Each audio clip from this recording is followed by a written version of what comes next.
Okay, go ahead. Assalamu alaikum, everybody. Can you hear us? Hold on.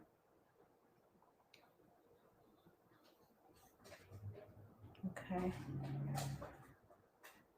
Okay, you can see us on YouTube. That's awesome. Yay. Okay. Awesome. And we're just checking Instagram really quick to make sure that's working. All the technology. Oof. Maybe not.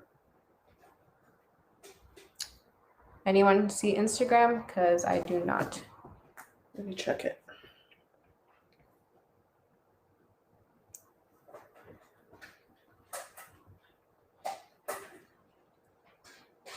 This is our first time doing this, so with all 3 platforms. Okay, so Instagram is not working. That's. Oh yeah, I don't see it at the top. Oh, interesting. Oh, unable to connect.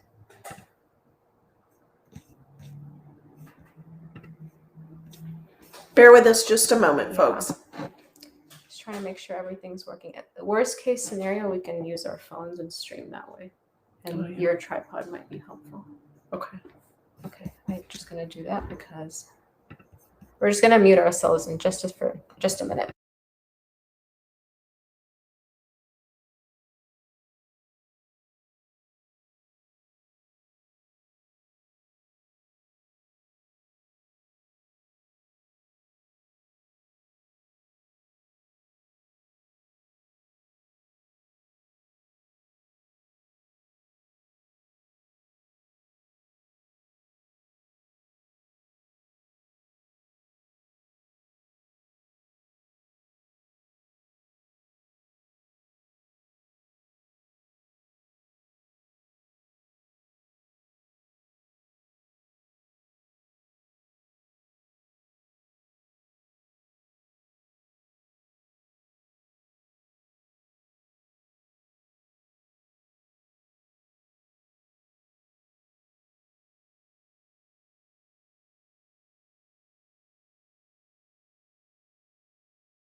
Assalamu alaikum, everybody on Instagram.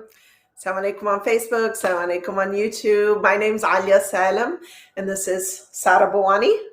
She is my coworker, and I am the founder and executive director of FACE, which stands for Facing Abuse in Community Environments. This is our very first simulcast live stream, and we're broadcasting on 3 different platforms. So this is new for us, and we hope that it'll be beneficial for everybody involved so that we can answer some questions. We know that there's been a lot of conversation around the report that we just released, and we got a ton of questions. So without further ado, we're going to go ahead and get started. Sada, if you could adjust that a little bit. It's tilted to the side if you can see it. Yeah, there we go. Oh, it's not. So, whoops. So our regular Instagram stream wasn't working, so we're trying to stream it from our phone. Why is this happening?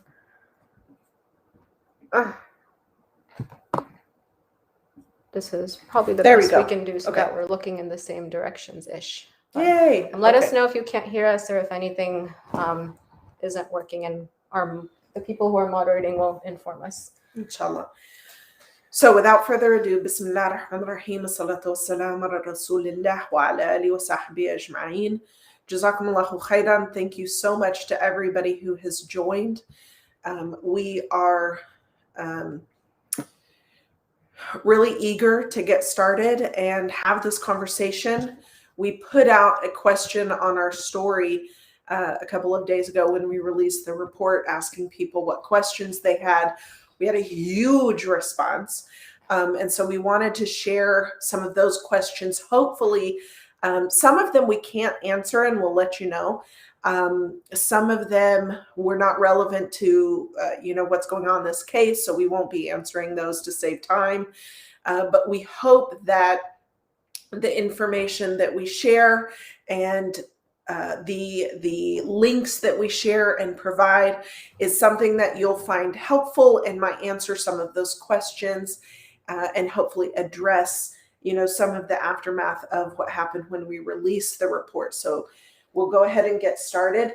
We wanted to do a little bit of background information first, because some of you, this is your very first exposure to FACE and what it is that we do. And we wanted to make sure that you have a little bit of knowledge about who we are and who these people are that are releasing this report.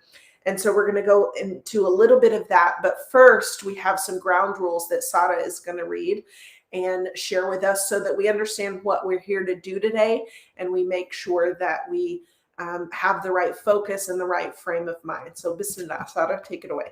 Bismillah. So this was posted online, but we're just going to read it again as a reminder for all of us, just to kind of set the tone, just community agreements and ground rules. So number one, this is not a safe space. This is a brave space, and we will be having hard conversations.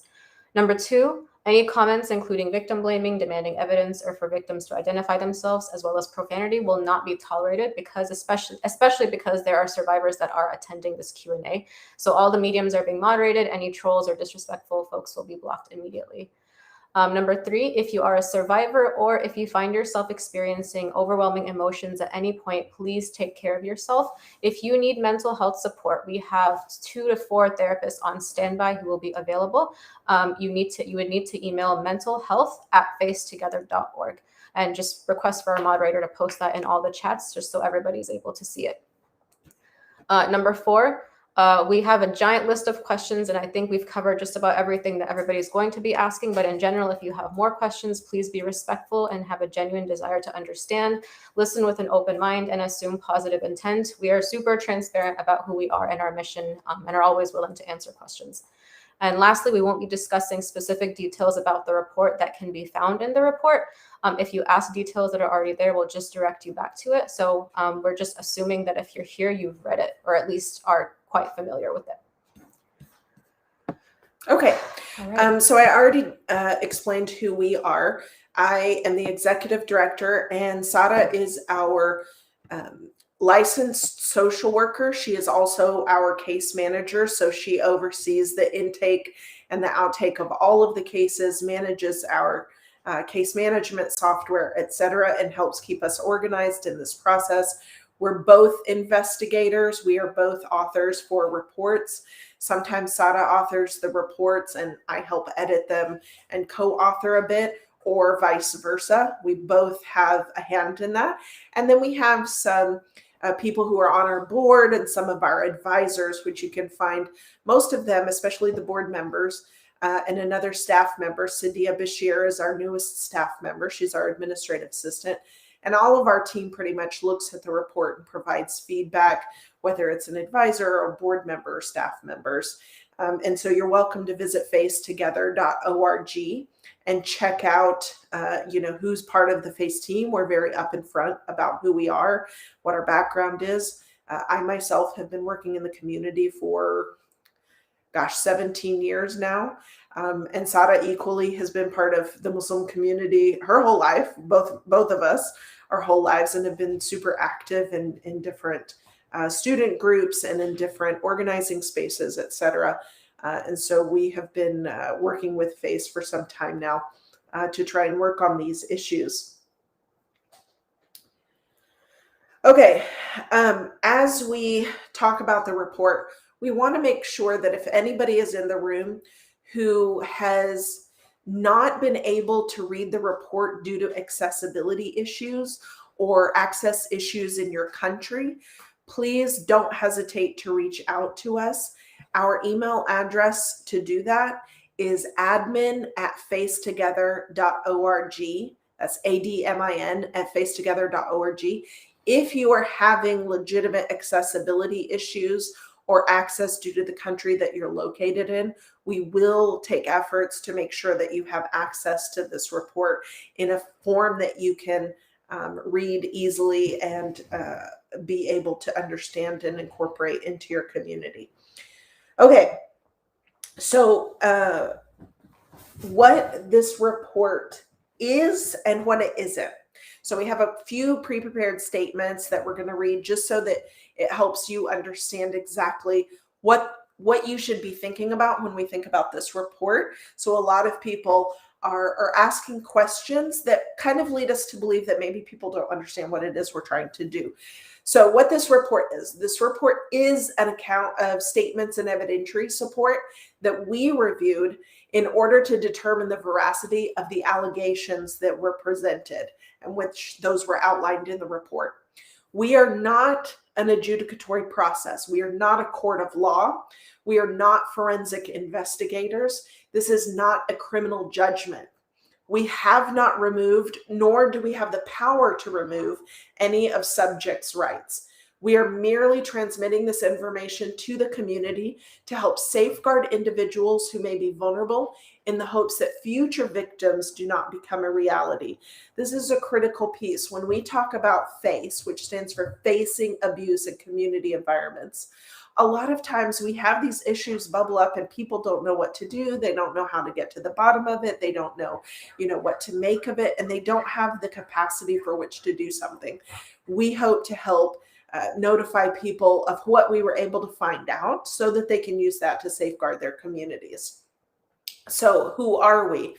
Sada is going to talk a little bit about the organization itself and what it is that our background entails. So we are a registered 501c3 nonprofit that was founded in 2017 to help investigate abuse by religious and community leaders. We're a multidisciplinary organization comprised of the fields of law, social work and mental health, grassroots organizing, organizational development, Islamic theology, journalism, and ethics and compliance. So that's basically the different disciplines that make up our work. That includes our board members as well as our staff. And we have a lot of advisors as well that assist us with this work. So what is our process and methodology? The exciting part is that we're going to be releasing a bunch of resources next week. One of those resources is a frequently asked questions document. One of the biggest questions we get is what is our process and our methodology for going through these things. We have a process that combines all the aforementioned disciplines that we just said: legal, mental health, Islamic theology, et cetera, et cetera. We have a 7-part investigative process. You can go to our Instagram page and you'll be able to see all those different 7 parts of the investigation and how we go through it. We're pretty regimented about that. And within our case management software, every single case files through with those 7 different process pieces, okay? And so what the FAQ will do is it will talk a lot more in detail. You can also go to our website, again, facetogether.org, and on the page where it says report abuse, there's actually a flow chart that you can access, which shows the exact process of how we go through it. But the FAQ that we're going to release next week has even more information that'll be able to give people a really tangible sense of how we go about doing our investigations, etc. Okay, so this is probably the longest thing that we're going to talk about that we know of, and that's how we substantiate. So we had a ton of questions about how do we even substantiate this stuff to get to the point of publicizing something. So I want to be clear about what substantiation is. So substantiating does not mean, for example, in a criminal court system, in order for them to have a guilty judgment and then sentencing, you have to do, their burden of proof is beyond a reasonable doubt, right? And so that's not what we're here to do. What we're here to do is substantiate the allegations and make them available to the public in line with U.S. law, state law, etc. And so what we do when we substantiate something, and substantiate means to support or put evidence towards or document for veracity. It doesn't mean to prove beyond a reasonable doubt. It's an element of due process, but it is not part of the criminal justice system or criminal legal system. It's part of a methodology that we have been able to develop over these past few years to be able to put this information into the public. It's very similar to what investigative reporters do when they're putting information out into the world. Now, granted, there's tons of information out in the world right now that is completely false, that is shared willy-nilly. A lot of people don't even pursue defamation claims on those types of things because it's not worth it. It takes a bunch of time, and most of that kind of stuff just fritters away because people know that it's just a bunch of garbage or it's taken out of context or whatever. The important thing is when people's lives are at stake, when people have said things that are defamatory in a way that it is not true and it has harmed the person, right? So the two things that incorporate when we're talking about these issues are whether or not what we say, number one, whether or not it's true. And so the substantiation process puts support and energy behind the allegations if we find evidentiary support that can provide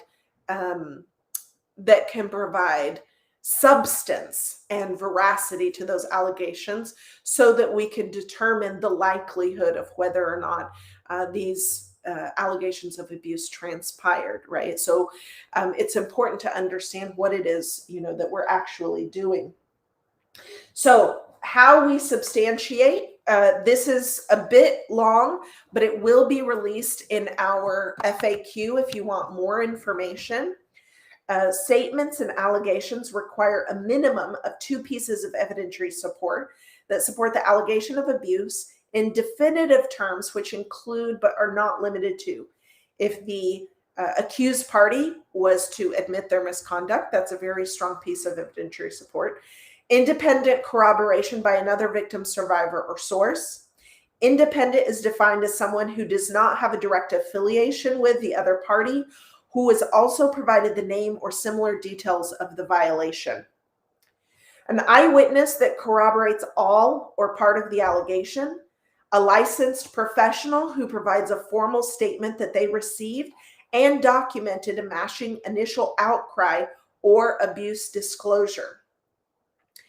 2 or more individuals who provide formal statements that they received initial outcry from a victim shortly after the victim was abused physically or sexually. In the court system, this is often known as a fresh complaint, and it's when somebody's been abused and they immediately tell somebody what happened to them. That's a really strong piece of evidentiary support. We refer to it as the initial outcry. Records of a documented authoritative accountability process and or legal action in reference to the current allegation or other allegations similar in nature. A lot of the cases that we work with, somebody's filed a police report, a restraining order, there might be court documents, etc. Those are pieces of pieces of evidentiary support we could use. Verified soft or hard copies of evidentiary support that corroborate all or part of the allegation. This includes, but is not limited to, phone records, identified recordings, verified text messages, verified screenshots, videos, photos, emails, employment records, disciplinary records, education records, and or travel documents. And there's ways to verify screenshots and there's ways to verify text messages for their legitimacy that go beyond just, somebody passing around screenshots willy-nilly and seeing a copy of it. And then finally, soft or hard copies of evidentiary support that were obtained directly by authorized members of the FACE investigative team. So if we went and did the digging and we were able to find some pieces of information, etc. Okay, so next Sara is going to talk about the next steps of what's going to happen after we release. And then we're going to get into a couple of pieces that were based on a bunch of the questions that we've seen come across. And then we're going to get into the meat of the questions that a lot of people submitted beforehand. We do have a moderator who is making sure that the conversation stays nice and healthy within the different platforms. But also, if there's questions that are being asked that we know that are not in the questions that we already have listed here, they're also sending those to us. We have our text message group that they're going to be sending to us. So feel free to ask any questions. Please make sure that you're remaining respectful. I see some, questions about why were the women there in the first place, we will absolutely not be tolerating victim blaming. That's an absolute horrendous way to show up into a system where women have been raped.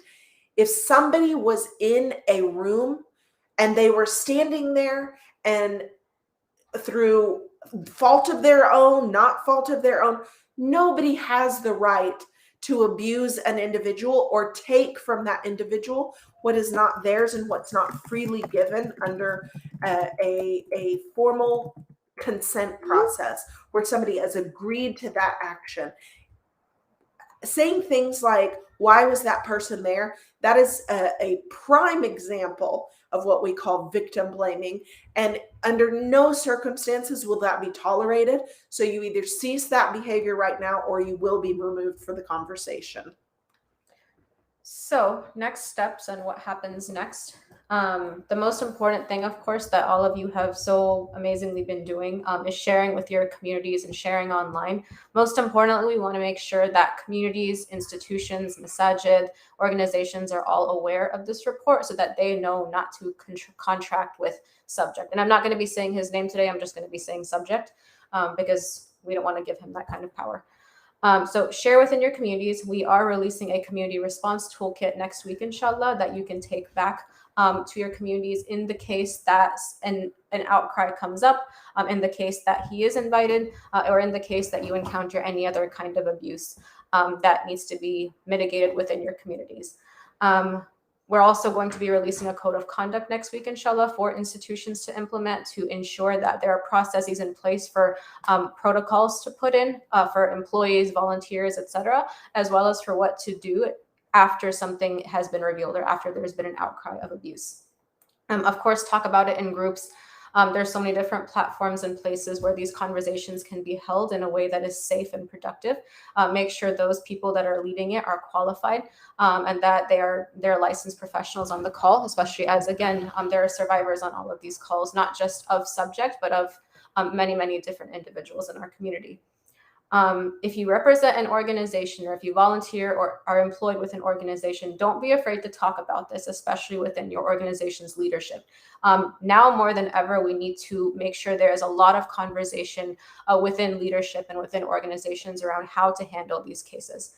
So, be the person that brings it up, schedule a meeting about it, and feel free to reach out to FACE if you need tips on how to talk about it. Translating the report. We've gotten a lot of questions about this, which is incredible. We are absolutely looking for volunteers to help us out with translating the report. The main languages we could come up with where the subject has the most influence would be for French, Indonesian, Arabic, Uzbek, Malay, and Bosnian. We potentially have someone helping us translate it in German. We're still pending on that. But if you all are aware of anybody who's willing to translate it or has experience in translating stuff like this, please do reach out to us and we'd love to have your support and help with that. Of course, you can reach out to us if you would like to volunteer with us. We always are looking for volunteers. We love volunteers. And, this is a community-centered organization, so we want the community to be a part of it. Pray for us as an organization, and especially pray for the victims and survivors who have had to report to us and those who we don't even know about. There is a link on our website called Offer Prayer. I believe the link is facetogether.org/prayer or offer prayer. I think our moderator will paste it in the chat, where you can actually purchase a prayer for a specific victim or a specific group of victims. It's a really cute setup and we really love it. It does not cost money. Yeah, it doesn't cost anything. It looks like it does. Just means you put the prayer in your shopping cart or the prayers, and those come to us. We actually see what prayers you're offering us. If you're offering prayers for victims, especially for this particular case, we will make sure they receive that prayer. And that way you'll be able to, really connect, even though they won't connect back with you. We will be able to see those because we hear all the time, oh, we're praying for you. And we're like, can we see? So hearing those prayers is so special for us.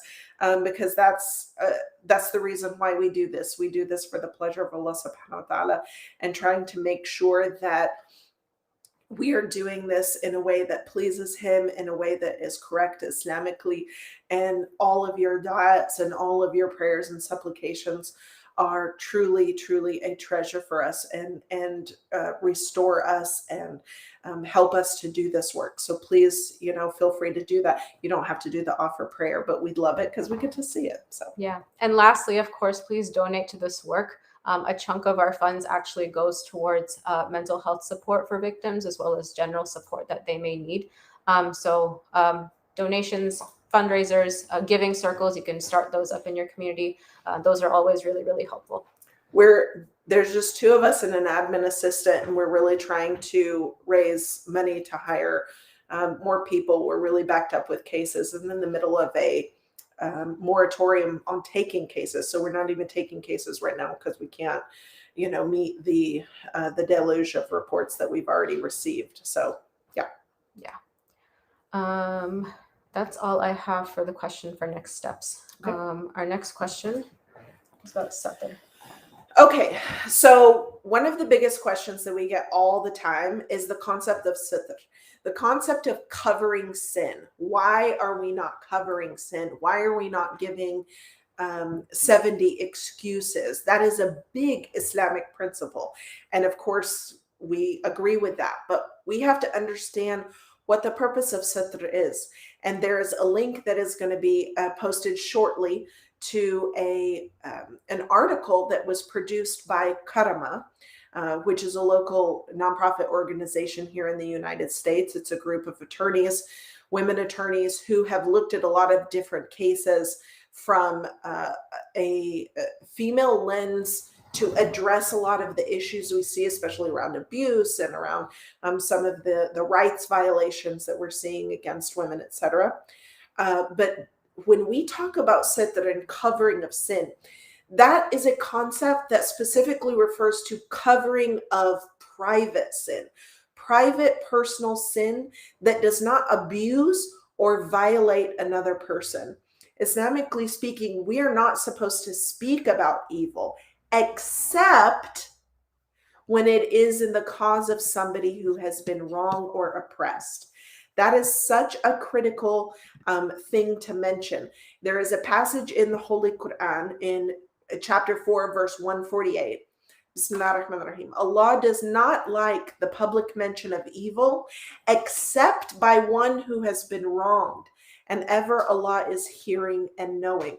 And so if you check out that article and we understand better about what abuse is, and when somebody has been violated and the rights have been violated, we can understand why it's okay for us to talk about these things, why it's okay for us to be able to mention these types of things, as difficult and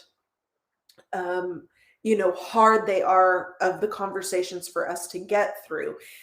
This is not a situation where we would offer sitr or 70 excuses, et cetera, et cetera. But you also can't just willy-nilly go around, throwing information out there without being responsible about it. We have to warn each other. We have to be able to prevent these individuals from going community to community and being able to talk about it. And sometimes that can be, done within a small community. And sometimes when you have people who have giant platforms or who go from mosque to mosque or go from community to community, then, there are some actions that need to be taken to help safeguard, and FACES trying to be one of those solutions. So I highly recommend that you reach out to the article that was mentioned, the Karama article that was mentioned, and check out a little bit more about sitr and why it's not referring to abuse and how we talk about these things. So Sara is going to talk a little bit about false accusation statistics. So one of the other misconceptions is that false accusations for sexual assault are prevalent, and that's actually false. I think our moderator is going to paste in each of the chats an article that we have from the National Sexual Violence Resource Center, that about 5% of rape allegations are found to be false, but even that figure paints a very incomplete picture. About 95% of women don't report their assaults to the police. So overall, the general figure of what people consider to be false reporting is 8 to 10%. But if 90% of reports of sexual assault and rape go unreported, then that false allegation figure is actually closer to half of 1%.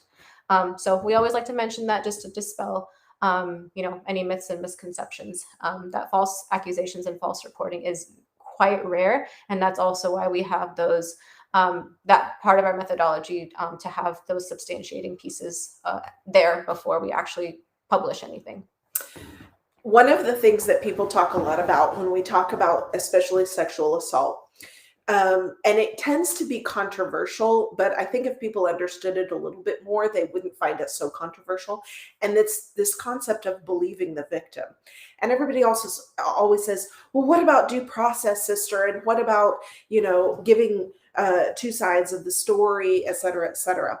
Again, when we're talking about believing victims versus holding the abuser accountable in a court of law, those are two very different things.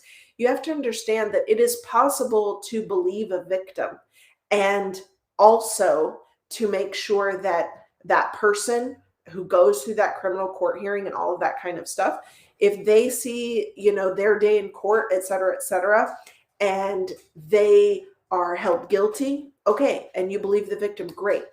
What about the times when you believe a victim and then they get acquitted or they get released or et cetera, That the offender gets acquitted. Excuse me.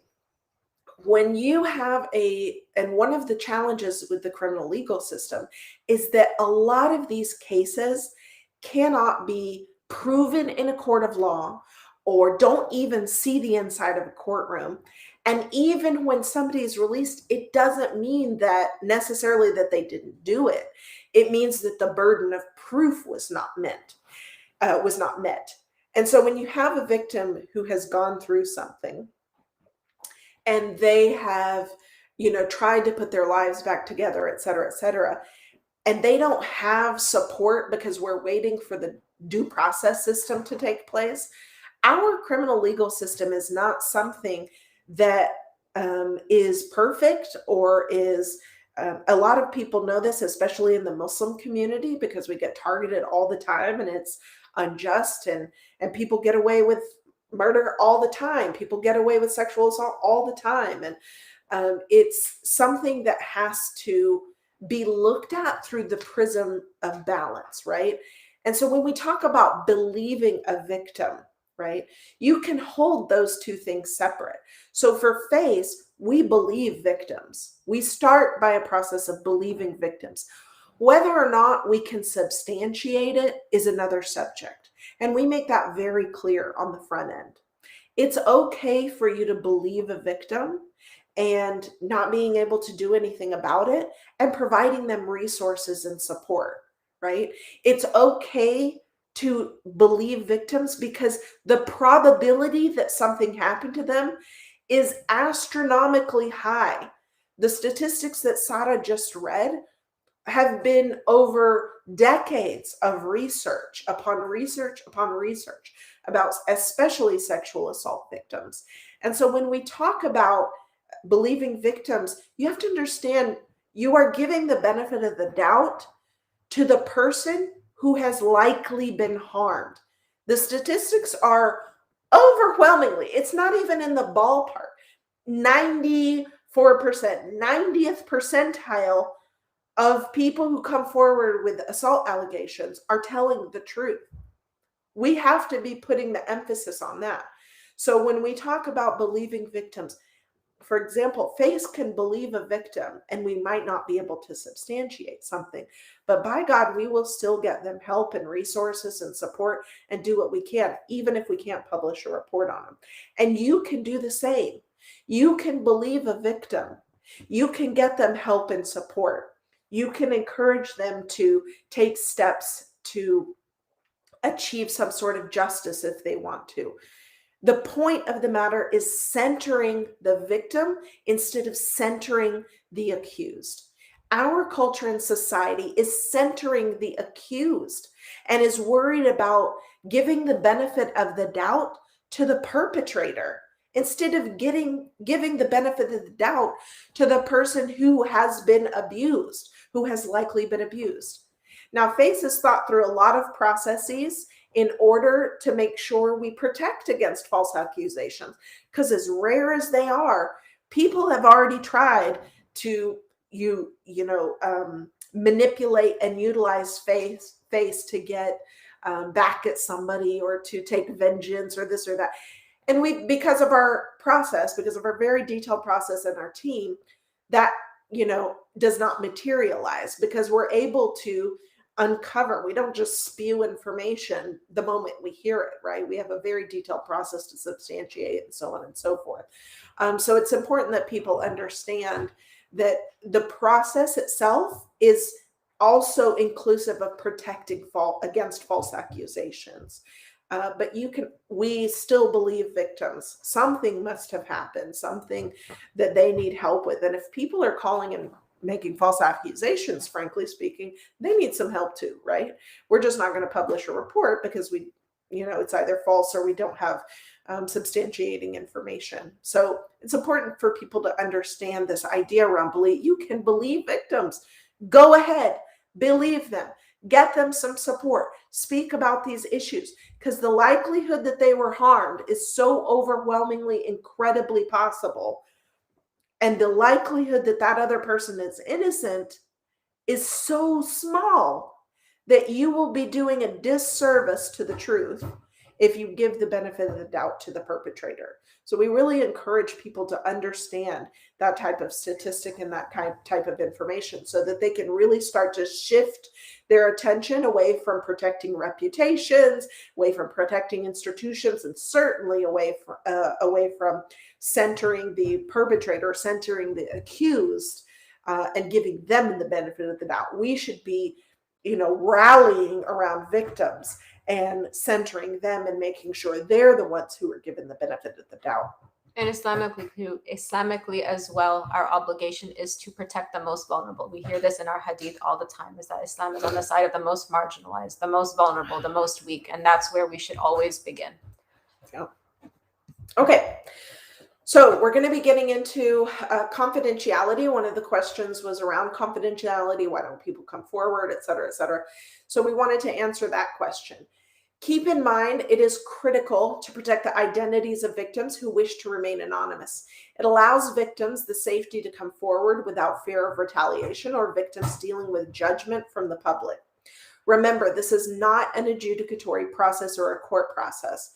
We serve as an independent body to inquire as to the veracity of allegations and, when possible, substantiate them and use the investigation findings to warn people so that they can safeguard their communities. The number one reason victims cite as to why they come forward is so that they don't want this to happen to anybody else.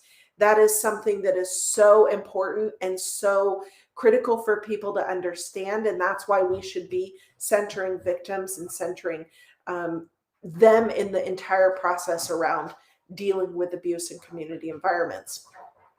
And before we get into the main questions around, I know everybody wants to know about the criminal legal system and filing a police report and things like that. But before we do that, on the evidentiary support side, a lot of people asked why we're not sharing screenshots, why we're not sharing documents, medical records, things like that.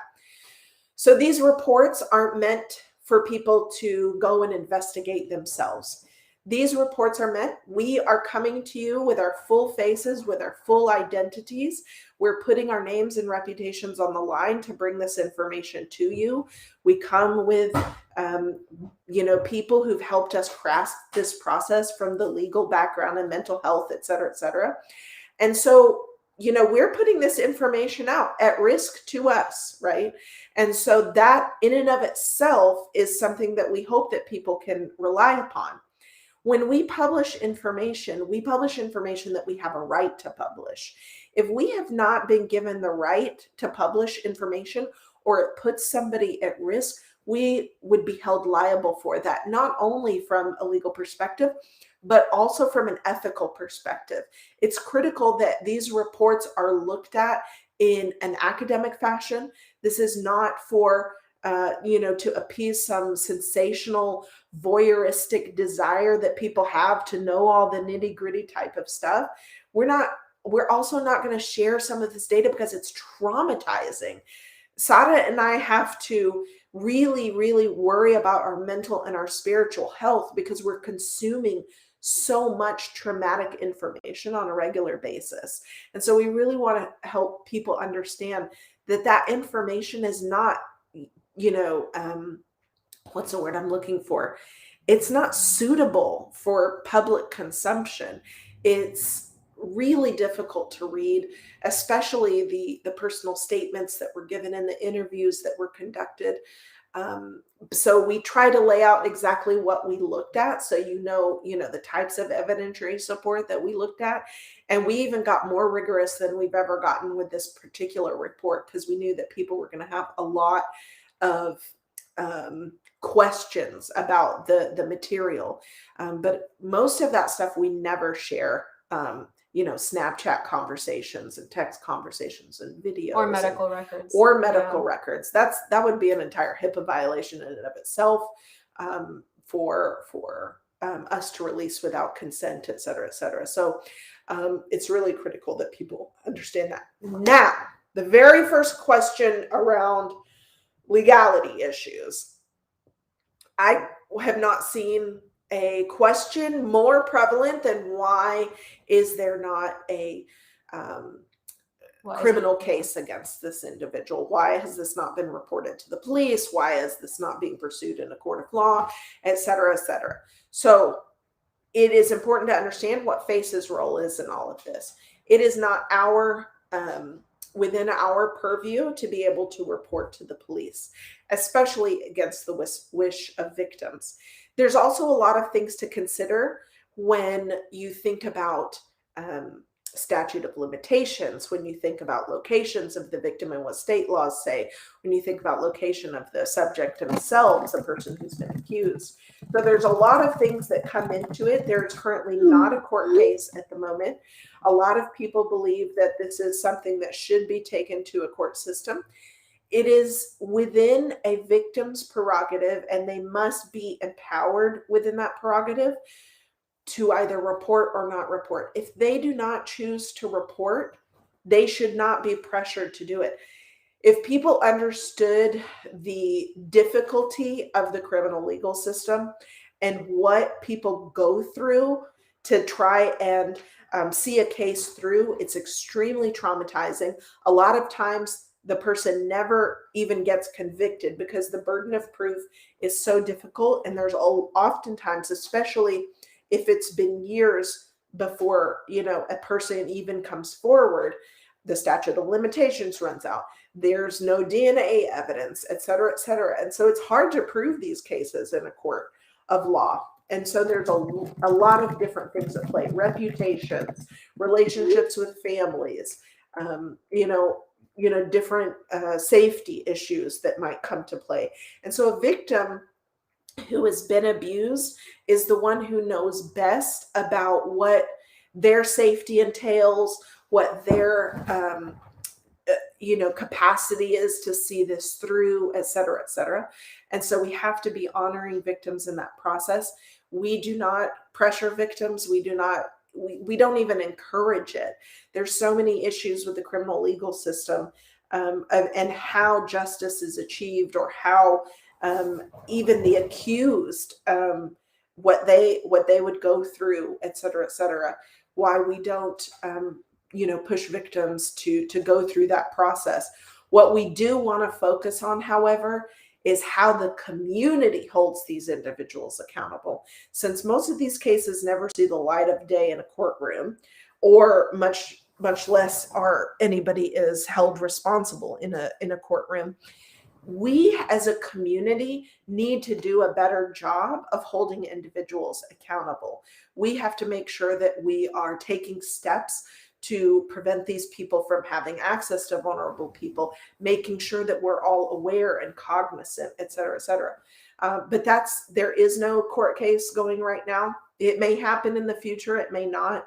But we as a community need to take on the responsibility of making sure our communities are safer in the process. Yeah. And even though this person has millions and millions of followers, there's also millions and millions of us. And so, we're all we all have each other. We really just have to band together and be on the same page and understand our faith's position on this. And, have a streamlined process by which to hold these people accountable. And that really can also just mean everybody knowing what's out there and everybody knowing the information and making sure that he's not invited anywhere. We all together collectively are a lot more powerful than these abusers are. We just have to make sure we're organized. Okay, Sada's going to take it away on the next conversation around HPV. How could you possibly substantiate the subject transmitted HPV to the victims? Oh, it's mine, excuse me. So it would be a HIPAA violation for us to share any medical information without the victim's consent. Also, the victims saw different physicians and had shared medical decision-making with board-certified specialists. So it's really critical that we understand that some of the things that we've reviewed and we've consulted with medical professionals on how to understand that victim is the one who transmitted it, et cetera. A lot of that has to do with the medical history. FACE's job was not to determine a diagnosis and treatment for the patients. We looked at that had already been done. And in fact, we were just reviewing information from qualified doctors. But based on the medical histories we were provided, the medical documents we reviewed, and the guidance of a licensed medical provider familiar with HPV, which is a sexually transmitted infection, and who performs regular well-woman exams, we were able to substantiate these allegations and put it into the report. So based on all of that information is how we substantiated the STD claim. And we were consulted with a licensed medical professional as well and made sure that we didn't put anything up there that was inaccurate. Because again, we take this very seriously. Okay, Sada. So this next question, what do parents need to learn from these reports and what should they teach their children? How do we protect young girls from the same thing happening again? So one thing that people are often shocked by is the statistic that 93% of children actually know their abuser. And most of those abusers have a position of trust with the child and the family. So what parents can do in community environments is potentially be part of a feedback circle that can establish their expectations for who is brought into the community, especially when they have access to the youth. Parents have to also have these conversations early on with their kids and establish a relationship of trust. And if that's difficult to, figure out in terms of what to talk about or how to approach these conversations, there are a lot of really wonderful resources out there. A few that we're aware of are Noor Kids, Halal Parenting, and My Deen Magazine, which are wonderful resources for how to have these conversations, especially with young children. And lastly, parents, and all of us really, not just parents, but we all have to really critically evaluate how we look at big personalities and people with charisma and fame of whom you know nothing about, to be role models for children and for the community as a whole. The pedestals we put people on are part of the reason why we are struggling with the issue of abuse by religious leaders and why so many of us are so devastated when they're exposed. And that's a whole different conversation for a different day that I think we need to have. But that's that question. Okay. Number 4. Okay, how is this report being distributed other than social media? Is it sent to various Islamic institutions?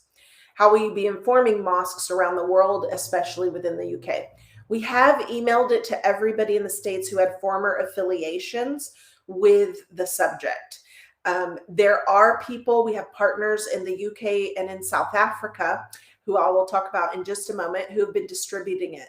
If there are any WhatsApp groups, emails, or listservs that you think that we need to send it to, don't hesitate to reach out.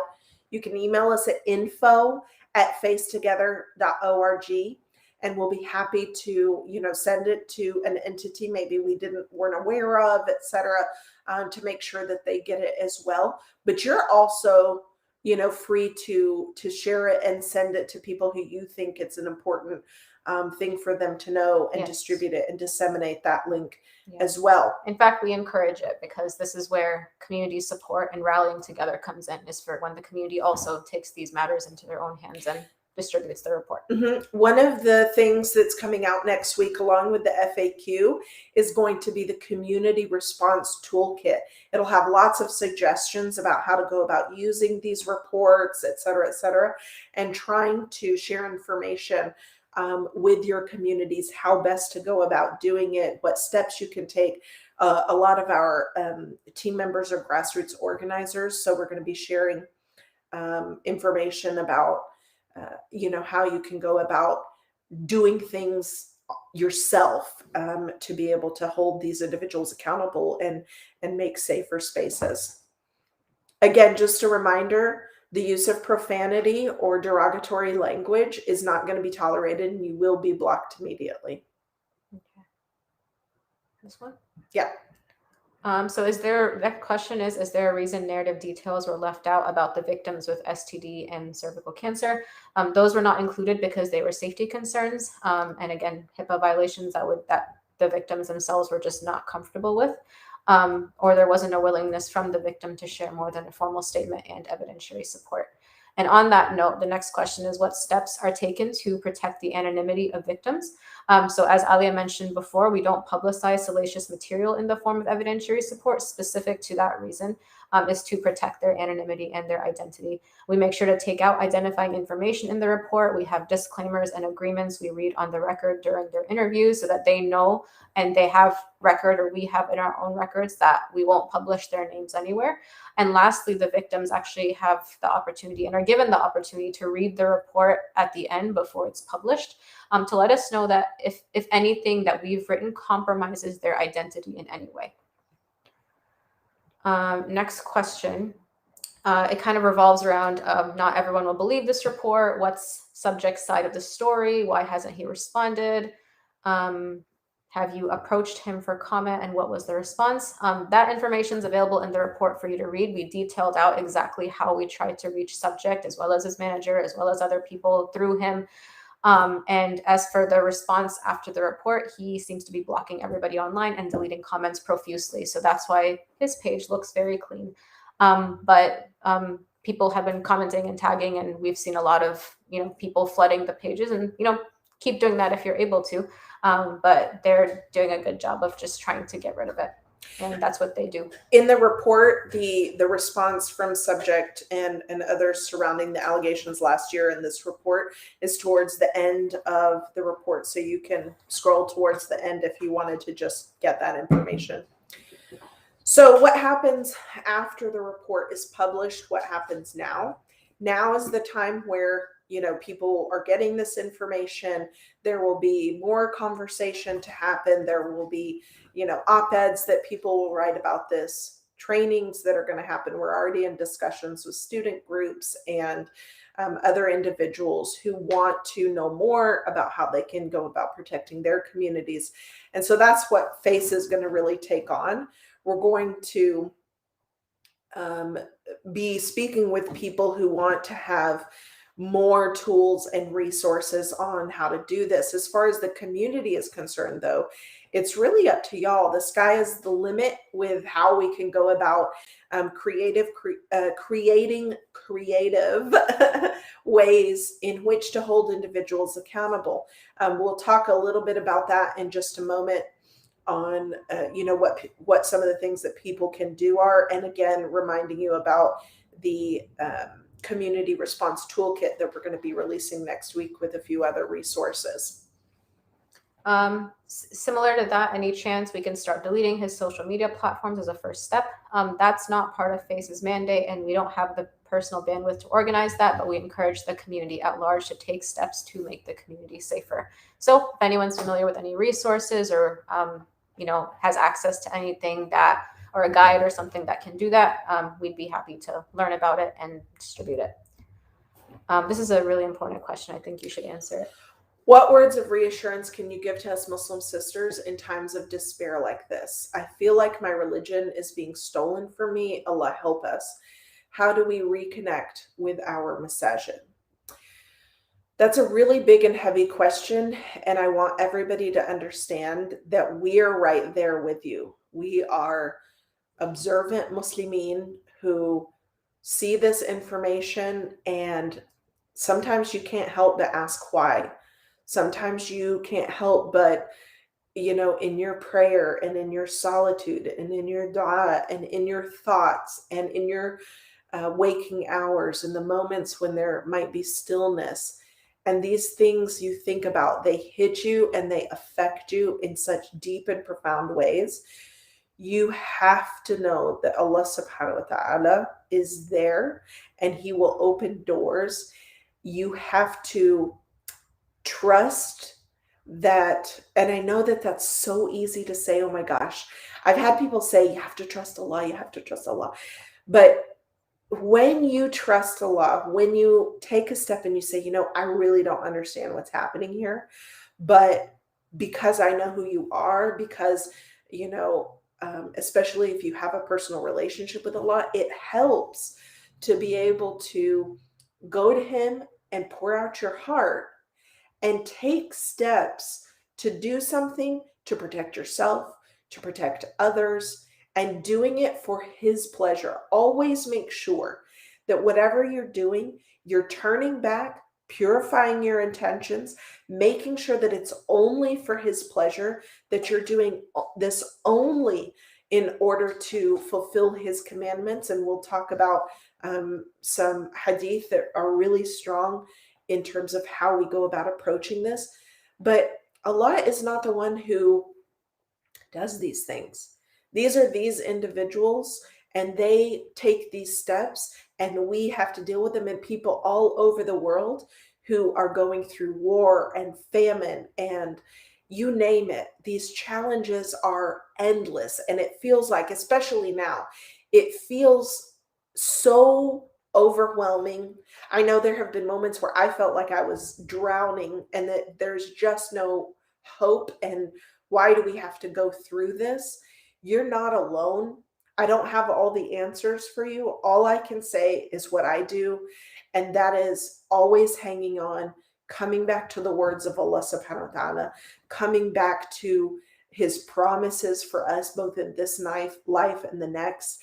And when Allah subhanahu wa ta'ala says, Inna ma'al usri yusra, inna ma'al usri yusra. He says it twice, right? And we know that that means that there is a cycle. After hardship, there comes ease. After hardship, there comes ease.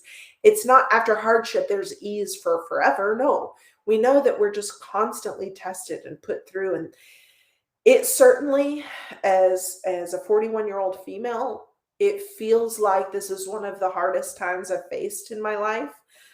As long as I've been on this earth, I know that my mother has experienced, extreme, times when it was really difficult and hard, and there were things that were happening. And every generation, I think, goes through something incredible. But be patient with yourself. Just take the time to be, lean into those feelings, feel what you're feeling, but hang on to Allah at the same time. You have to be compassionate with yourself and what you're feeling and pay attention to it and feel those feelings because they're real and they're authentic. And if you need help, get help.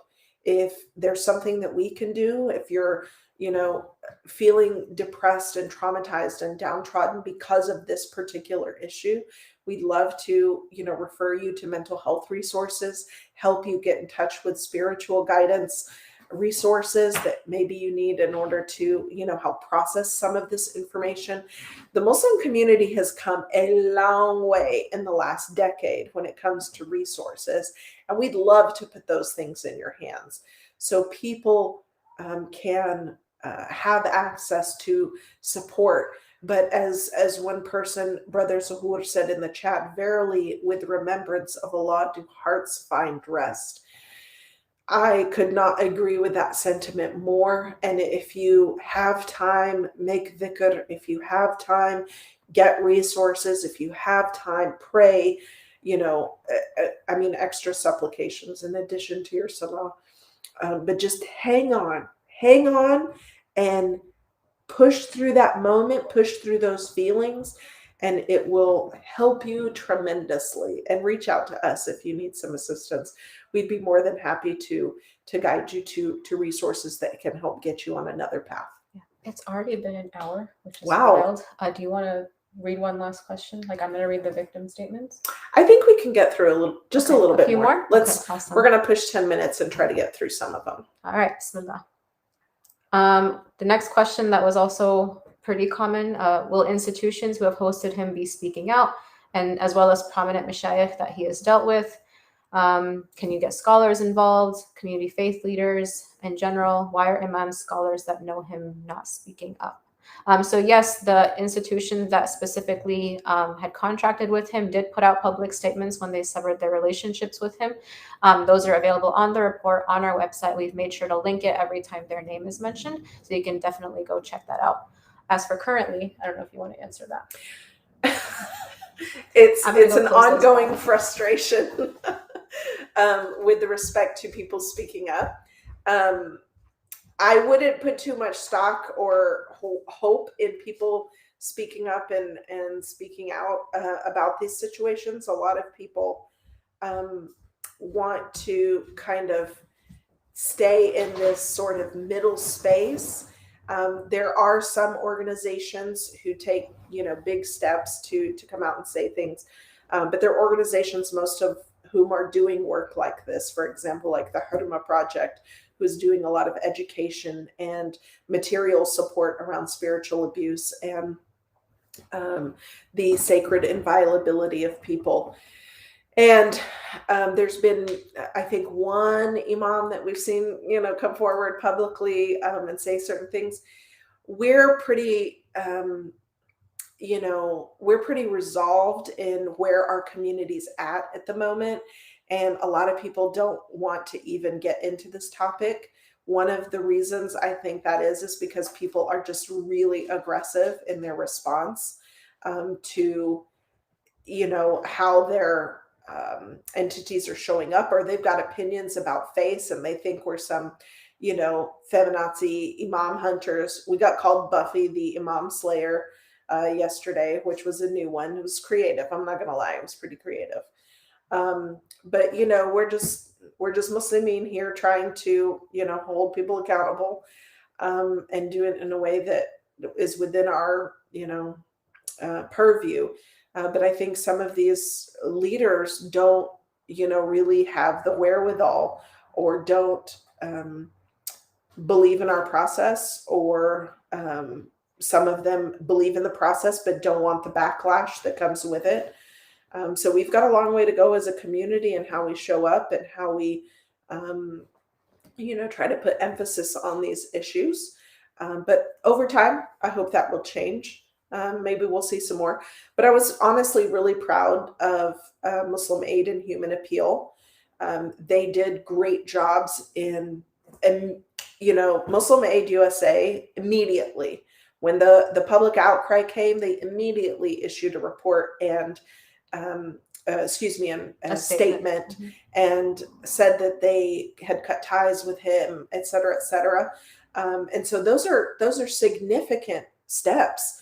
Human Appeal, when at Eid al-Adha in Dhul Hijjah, when he was doing a tour in the UK, there was a lot of activists who approached Human Appeal and approached their positions and their policies, and Human Appeal stepped away and was very forthcoming and gave a public statement. So all is not lost. We want to see more. We definitely want to see more. But statements like those that they have on their websites are incredible, and they're big changes from where we were. So I think that's something to be lauded and something to be focused on. Someone said they realized that Buffy's not the bad guy in the show, right? I know. I know, that was really funny. I don't know if it was intended to be a slight, because We took it as a compliment. we kind of took it as a Yeah. compliment. I'm a huge Buffy fan, so I was super excited, even though it probably shouldn't be. There's a couple of questions. You can see which ones you think are the most relevant. So we already answered the how do you conduct the investigation. Do you have any evidence on what you said about FATA? We kind of already have gone through there. How do we deal with other, we're not going to, well, that's awful. We had some questionable questions. How do we report cases where a community leader is abusing their own family and using their position in the masjid to cover up and gain support for loyal followers? Our name is FAZE. The website is phasetogether.org. While we're not currently taking cases or starting investigations, I should say, you can absolutely report. We will not be looking at them for a while, but we have a waiting list to be able to get towards. You can also, when we release the community response toolkit and the FAQ and the code of conduct, you can absolutely take matters into your own hands. There have been people who have taken matters into their own hands because we just can't, we're not able to meet the challenge. We're like two scrappy little, professionals over here trying to make this work on, a shoestring budget. So if you want to roll your sleeves up and jump in there, we will be providing those resources to help you, but you can absolutely report it to us.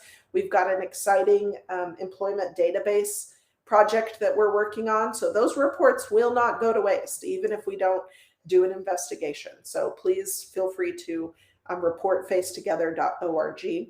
And just to clarify, FACE only takes cases in the US and Canada. Mhm. As for whether there are organizations in other countries that exist, South Africa is starting like a sister organization called Peace. And we've heard of one in the UK called Adalah, ADALAH, but we don't know anything about it yet. We'd love to connect with them if they're on this call. But if you also need tips on how to start that organization in your country, I know we'll be talking more about this tomorrow for the Europe and South Africa live Q&A, but definitely reach out to us. We'd love to consult and help. Absolutely.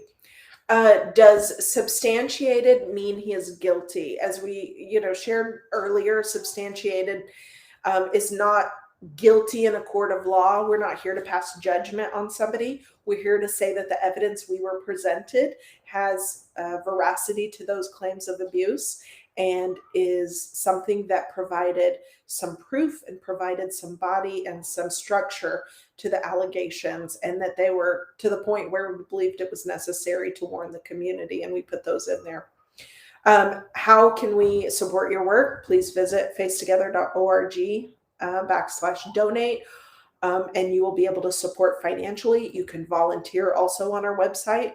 And we have lots of different programs, the FACE Ambassador Program, which has a giving circle inside of it, but we also have some activities that are going to be taking place towards the Q4, which starts in October. And so we'll be doing some more stuff around FACE Ambassadors.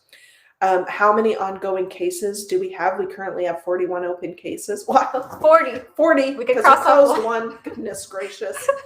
One at a time. Yes. How can I respond to individuals attacking FACE's credibility and not accepting the report as valid? So I hope you learned some things today and maybe some talking points that you can share.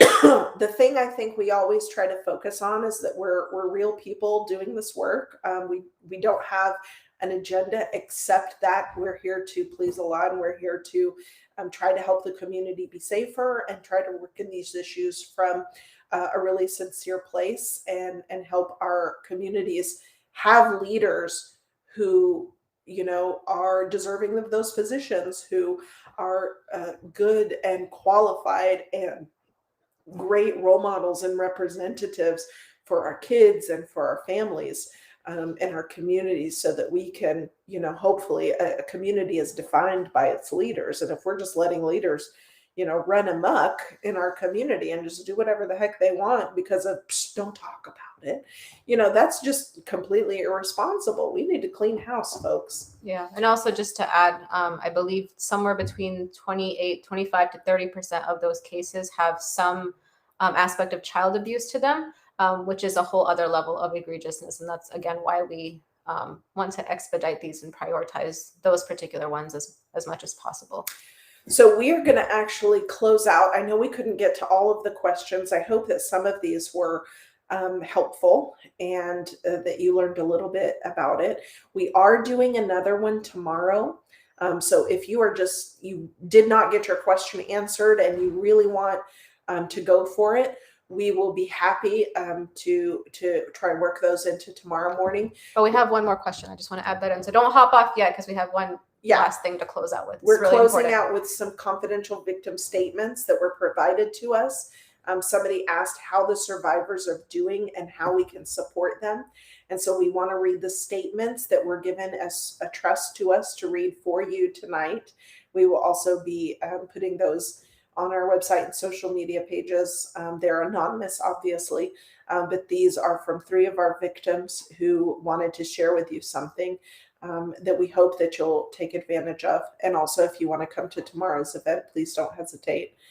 It'll be early morning for most of us here in the U.S., but it's more directed for people overseas as well. So Sara, take it away. So number 1, I was a bit shorter. Number 1 says, I really hope his wife is safe and protected. The earlier she notices the signs of abuse and narcissism, the easier it will be for her to get out and the less trauma she'll have to endure. That was from one of the victims. For the second, she said, first, I want to thank FACE for giving a platform for us to finally speak out. Even though it's anonymously, it feels like a big weight has been lifted off my chest and that justice is finally being served and he's being exposed. I finally feel heard. I think the only thing that I'd like to bring a reminder to is the understanding of the underlying guilt that comes along with being a survivor, the internal shame and disgust, sometimes making you feel like you'll never be clean. We need to be reminded to always be kind and keep the judgment away.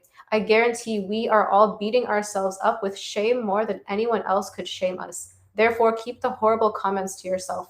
Coulda, woulda, shoulda, and all of that could have been done different is something we have already gone through. More than any advice anyone could give us, especially the men out there. Hindsight is always 20/20. Take a moment to understand spiritual abuse. You don't go to the Pope expecting to come out a sexual assault survivor. Remember that. Remember that same glorification you hold them to was probably what we did too. Like I said before, and like I've quoted before, Houston's non-Islamic culture was so toxic and it was the perfect breeding ground for him to keep up with his abuse. The glorification of people in these positions needs to be checked and removed. They're humans capable of sin. We all are. So to hold them on such high pedestals where we're all shunned and attacked for speaking out is just telling and ridiculous. People are one way in public, but another way behind closed doors, and sometimes publicly too. That clout only empowers them to be even more reckless behind closed doors because there will always be an army to blindly come to their rescue. Okay, and I will read the last one. Bismillah. I haven't been able to pray since that day, because how could he be a man of God and do this to me? How can he be chosen by God and do what he did? How could he be living his best life after he ruined mine? His name till this day gives me a panic attack. I can't say it out loud. It would sicken me to see the words honorary or esteemed before his name. I would block every Instagram account I came across with him featured on it. The more famous he got, the further my relationship with Allah subhanahu wa ta'ala got. I felt like I couldn't get away from him. His words would echo in my head constantly. Quote, "You're not worth my time or attention." End quote. I let those words define me for too long. I got the text from a friend, "Have you heard?" with a link to a Twitter thread. I fell down on my knees crying. I thought I was the only one. And then I blamed myself. Had I told someone, anyone, about what he did to me, maybe he wouldn't have done this to others. But I'm done blaming myself. After my interview with Alia and Sara, I fell down in sujood. I prayed. I felt like something heavy was lifted off of me. I'm thankful for them being an outlet for a grief that I held on to for so long, and I'm ready to take my power back. Fatih Sefarajik will not define me anymore. Jazakumullahu khairan to everybody for everything that you have done to support this work. Jazakumullahu khairan to all of the victims and survivors who are in attendance. who pushed through and who powered through, listening to this, reading the report, doing all of the things that make us in such awe of you and what you've had to go through, and above all for coming forward. Jazakumullahu khairan to everybody who has supported us and who's come to us with questions and concerns and trying to bring feedback and helping us to to try and deal with these things, and for listening tonight. We really hope to continue to make this an organization that gives you some hope, that makes you proud to be Muslim, and that we will not tolerate, we will not stand up and let abuse go by. And we want to close with our founding hadith that really gives us the inspiration to do this work, and that helps us understand that this is a requirement upon us. Bismillah. Verily, Allah the Exalted will not punish a community for the sins of a few unless they see evil appear among themselves and they are able to reject it but do not. If they do so, then Allah will punish the entire community along with the sinners. The source is Musnad Ahmad 17627, and the grade is Hasan according to Ibn Hajar. Thank you so much, everyone. Jazakallah khair. And make sure you're all taking care of yourselves and, engaging in lots of self-care, but also be ready to put in work because as the community, this is what we need to do. Assalamu alaikum. Assalamu alaikum, everyone.